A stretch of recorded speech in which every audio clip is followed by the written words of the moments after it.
This is the news station, WNEP 16. And this is Newswatch 16. Good evening. I'm Nolan Johannes. Karen Harsh has the night off. It's a gamble that will pay off for all of Pennsylvania. That's what two state lawmakers are saying tonight about their proposal to legalize slot machines in the Poconos. Under the bill, only the larger resorts in Monroe, Pike, Wayne, and Carbon counties would be allowed to have the slot machines. To qualify, a resort would have to have at least 100 rooms and take up to 50 acres or more. The lawmakers say the slot machines would mean $12 million a year in new tax money for the state and would attract millions of new visitors to the Poconos. The Pocono Mountain Vacation Bureau is endorsing the idea, but as Newswatch 16's Bob Reynolds reports, not everyone in the Poconos thinks the slot machines are a good idea. Slot machines such as these in Atlantic City take in millions of dollars. But when you begin to ask questions about slot machines in the Poconos, you realize it's a touchy issue. Some of the business people in Stroudsburg do not want to talk on camera about the latest gambling proposal, fearing at the very least hurt feelings and at the most lost business. Even the Pocono Mountain Chamber of Commerce will only talk in general terms and then only about a survey it conducted on the controversial issue. As far as the slot machines are concerned, the business people in our survey indicated that even though they oppose gambling or gaming devices, the greater preponderance of them indicated that they did believe that it would improve business. The slot machine issue is also drawing mixed reactions from the people who call the Poconos home. I think it would be a fun idea. I think it certainly would help this area, which is a depressed area in many ways, a minimum wage area, and I think some of it will trickle down. I'm not for gambling. I'm not for gambling, so I would not like to see anything of the sort come into this area. The slot machine proposal is just that right now, a proposal. And it's going to be quite some time before the people in the Poconos know for sure whether slot machines will become a way of life. Bob Reynolds, Newswatch 16, Stroudsburg. Even some people outside the Pocono region aren't so sure slot machines are a good idea. As Newswatch 16's Kathi Belich reports, some Scranton businessmen say the city may not be ready for the gambling. Do slot machines belong in Scranton and the rest of Lackawanna County? With the development of the old Erie-Lackawanna train station in Scranton to bring in business from out of town, slot machine and electronic gambling games could be an added source of money for the city, the county, and for the state. Scranton businessman Ange Sakati says limited legalized gambling might bring more spenders into the city, but he doesn't think gambling is Scranton's cup of tea. Yes, I think we're more traditional here. It's almost like Sunday store openings. I don't think the public is really ready to accept that on a large scale. I think we're kind of the people that like to set aside Sunday as a Sabbath day for worship and rest, whatever. And I think Scranton has its own peculiarities and its own personality, and I don't think it can be compared with the larger metropolitan areas. The Chamber of Commerce hasn't taken an official stand on the issue, but one member doubts that limited gambling would be enough to make a big economic impact on the county. All we'd be doing would be swapping our own dollars inside the area. So the overall economic impact, I think, would be limited to holding some of the dollars that perhaps go on these charter buses to Atlantic City. State Senator Robert Mello says right now Lackawanna County doesn't have heavy tourism, but he says someday if Lackawanna County becomes as strongly identified with tourism as the Pocono Mountains are, then he might support slot machine and video game gambling here. Kathi Belich, Newswatch 16, Scranton. What do you think? We'd like to find out what people in northeastern and central Pennsylvania have to say about legalizing slot machines. As we told you earlier, a new proposal would allow slot machines in the bigger resorts of the Poconos. You can let us know how you feel about legalized slot machines by taking part in the Newswatch 16 unscientific telephone survey.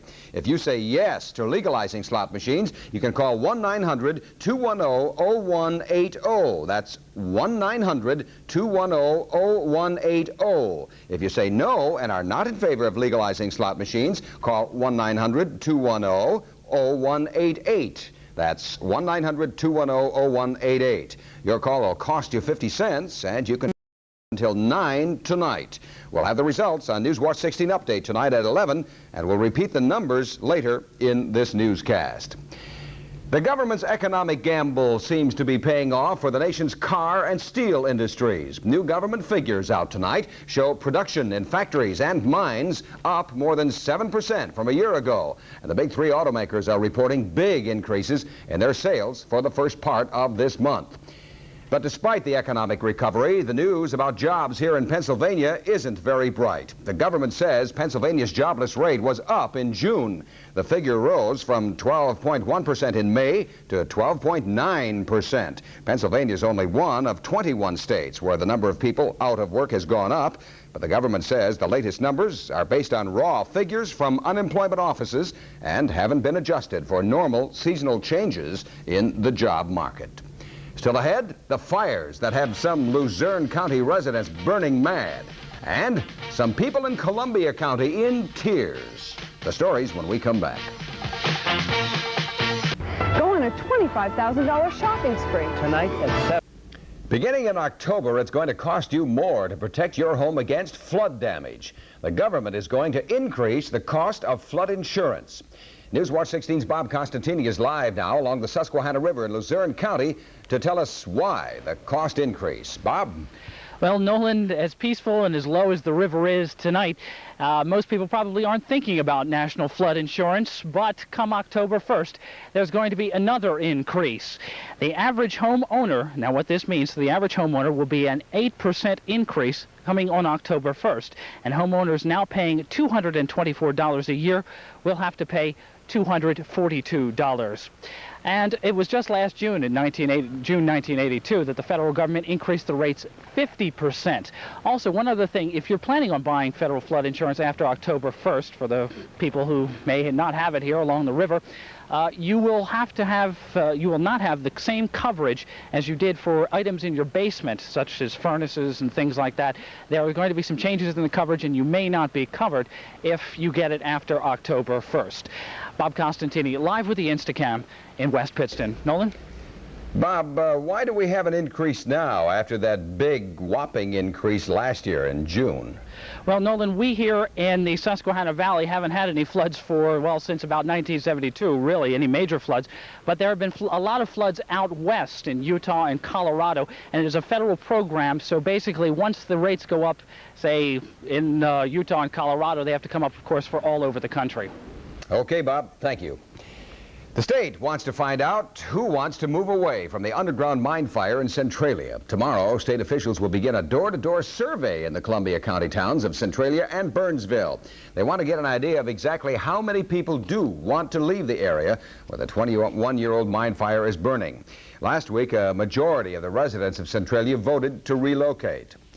The state will also begin another survey tomorrow to see what type of housing is available if the people do move from the Columbia County towns. In another part of Columbia County, people are upset over a different fire. Newswatch 16's Craig Stevens reports from Sugarloaf Township that this blaze destroyed a piece of history. Anymore. Residents of Sugarloaf Township in Columbia County can't believe their eyes. Overnight, an arson fire has destroyed the 96-year-old covered bridge on Comstock Road near Benton. A lot of people, like 85-year-old Graydon Swank, grew up along with the historic bridge. I crossed this bridge hundreds of times. How do you feel about it burning down? Oh, Jesus.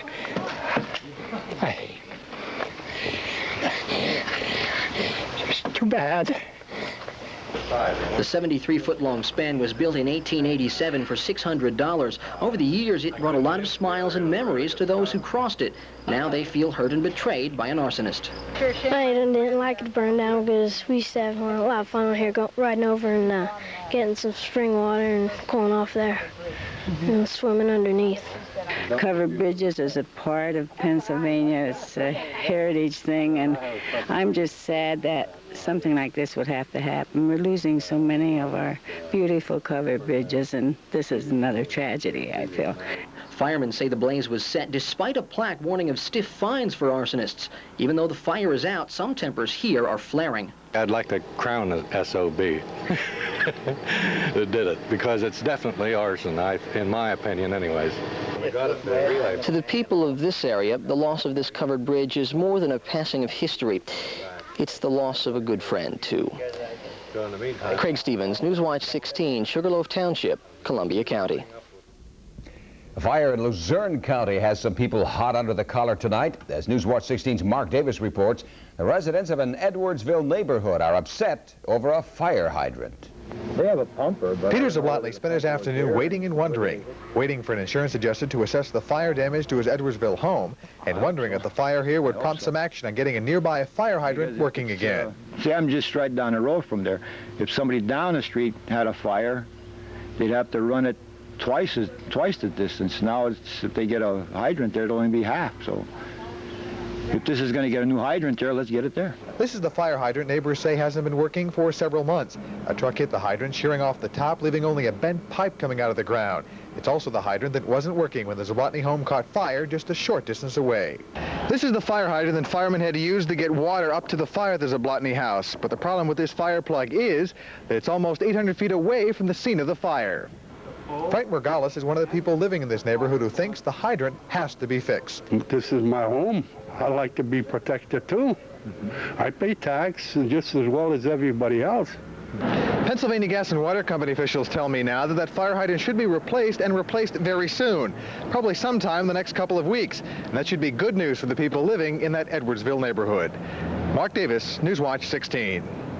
Coming up, we'll give you those numbers again for our telephone survey on legalizing slot machines. Plus, Tom Clark says it's time to bring back the suntan lotion and the beach towels. The forecast when we come back. How high will you try? $16,000 can be yours weekdays at 4. Things seem pretty slow in Brockway, Pennsylvania, so college student Darrell Adams decided to stir up his quiet summer. How? Well, he's going after the world's record for bridge sitting. Tonight, Darrell is completing his 7th day of sitting on the concrete abutment of Pennsylvania Highway 28's bridge over Little Toby Creek. Unlike pole sitting and tree sitting, the Guinness Book of World Records does not have a record for bridge sitting. So Darrell can come down anytime he likes. He now says he might try for 2 weeks, living there on the bridge in Brockway town. And here's a guy sitting in the backyard, and he's enjoying every minute of it. How is it out there, Tom? Nolan, it's very nice outside tonight. Still the humidity nice and low, but you like hot weather? Yes, sir. Huh? Coming tomorrow. You got it. Temperatures getting up to near 90 on the Wednesday, and we'll show you why in just a moment. But in just a moment, I'm also going to give you Alicia's measurements, so stay tuned for that. Let's get to that temperature outside now. We have lots of sunshine overhead, and the reading stands at about what is that, 80 degrees outside now. The humidity way down low. We told you yesterday that it would stay low this afternoon, 39%. The wind south at 9, and the barometer is now falling. The high today in this backyard was 81 degrees, and the low last night, 54. Records for this date, 93 and 49. You can see the cows sunning themselves this afternoon. And did you know that if cows stand with their back to the wind, it means rain is coming? And I suppose they're facing the wind there because it's not going to rain tomorrow.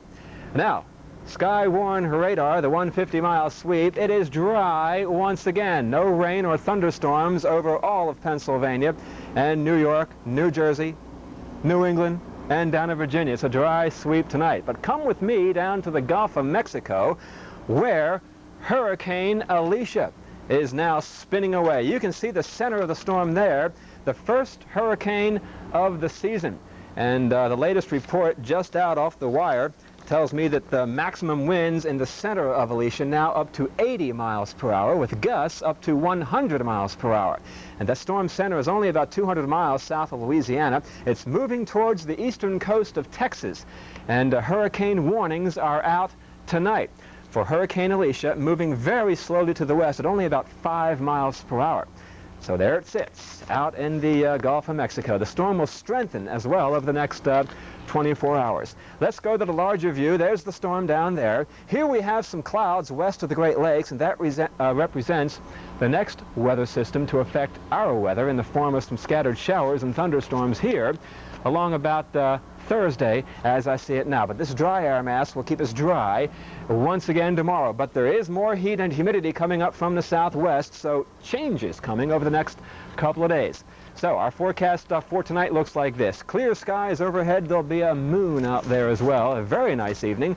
Comfortably cool. But once again, temperatures down to about 59 in Dixon City, 55 Mount Pocono. Over there in Mainville in Columbia County. Hello out there. 59 degrees for the low there. Mount Pleasant Mills. How about that? They're over there in Snyder County. 59 for the low. 57 up in Canton. And there could be some valley fog once again tomorrow morning. But no serious problems there. Now tomorrow, hot sun and warm breezes in the afternoon. Temperatures getting up to near 90, 85 in Gibson up in Wayne County. How about Burlington over there in Bradford County? 87 for the high tomorrow. 88 in South Williamsport, 87 in Fern Glen out there in the southern tip of Luzerne County, and 87 over in Kingston. It's going to get hot tomorrow, and you may like it. Some of us like the hot weather. I don't mind it too much. Here we go for tonight. A clear, starry, moonlit night, 59 degrees in the valley. Hot tomorrow, 87, a dry afternoon. Some thunderstorms possible on Thursday, as I see it now, as the next front moves in from the west, 85 degrees. Partly sunny on your Friday, and the weekend at this point does not look too bad. I don't see any rain coming on Saturday, temperatures in the 80s. So we'll update Hurricane Alicia's statistics tonight at 11. Nolan? A meteorologist's measurements of a girl, well, a girl's name, yeah, I can imagine. At least a girl's name, yeah. Thanks, Tom. Coming up, we'll give you those telephone numbers again to vote yes or no for slot machines in Northeast Pennsylvania, plus Tim Karlson in for Joe Zone, and good news for Indy 500 race fans at Pocono. Sports when we come back. Save all your aluminum cans and bring them to the telethon on Labor Day. Wait a minute, wait a minute. They may be well known to their thousands of fans here in northeastern and central Pennsylvania, but there's apparently one security guard in Ohio who does not know who the Beach Boys are. It seems the rock band was trying to get into the Ohio State Fair to play at a concert, but they were stopped by a security guard. He told the Beach Boys nobody gets in without a ticket. Some 3 of the band members had to shell out $4 apiece to buy a ticket to their own concert. Needless to say, the security guard did not get any autographs. Tim Karlson, what do you think about that? I don't think it broke their bank, though. I think the Beach Boys could afford the $4 or $12 or whatever. They've done all right, but I wouldn't give the guy an autograph either, to tell you the truth. Okay. How about sports tonight? What's new? Pocono right now, it looks like good news as far as the race going on next year. At least we haven't heard anything to the contrary today. Last night we told you about the possibility of Pocono Raceway losing next year's 500-mile Indy car race due to poor track conditions, according to the Kart Drivers Association. At a news conference today at the Meadowlands in New Jersey, Kart did mention the Pocono track, but only in the vein that as far as it goes now, there will be a race next year at Pocono. The main issue of the conference concerning a new race to be held in a Grand Prix setup in New Jersey and not to replace the Pocono 500. We also talked with Joe Mattioli Jr. from Pocono today. He said as far as he knew, the race was still on for next year. I asked Mr. Mattioli about track conditions and kart drivers. He said he heard nothing from them.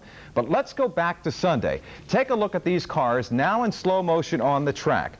They're on the pit straightaway. Now look closely and you'll see the cars hopping over bumps in the track. That's why drivers are complaining. Now remember, these cars are going over 200 miles an hour on these bumps. In an exclusive interview last night, I talked with kart member driver Al Laquasto about those bumps on the pit straightaway at Pocono. Here's what Al had to say.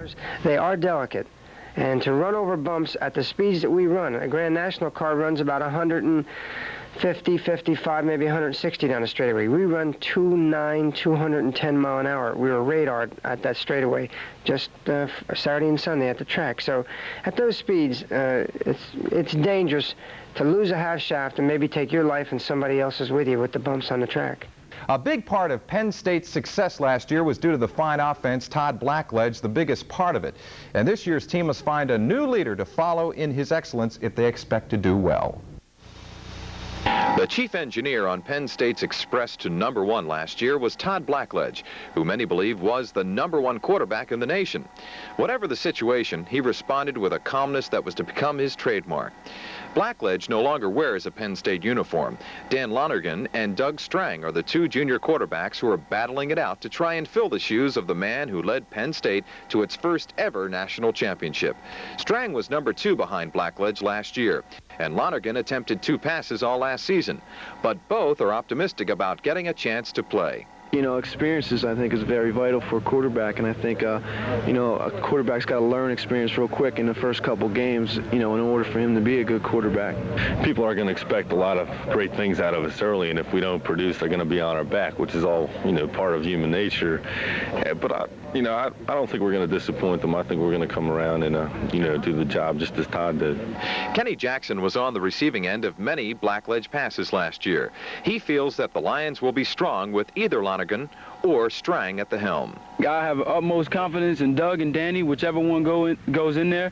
I think they can do the job, and I'm going to be, you know, in there rooting for them, whatever happens. For now, there's no solid leader in the quarterback race replacing Blackledge. But no matter who emerges as the victor, it'll be a very tough act to follow.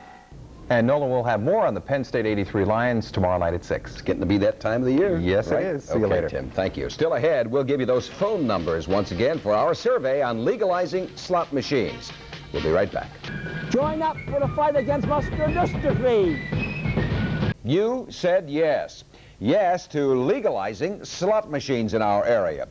2 state lawmakers want to legalize the slots in the Poconos. On Newswatch 16 at 6 tonight, we ask for your opinion. 75% of you who responded to our unscientific telephone poll said yes, you do favor legalizing slot machines. Only 25% of you are against the idea. We have to apologize for some problems with the phone lines that gave some of you a tough time getting through, but as you can see from the results of the survey, an overwhelming majority of those who responded tonight favor legalizing slot machines in our area.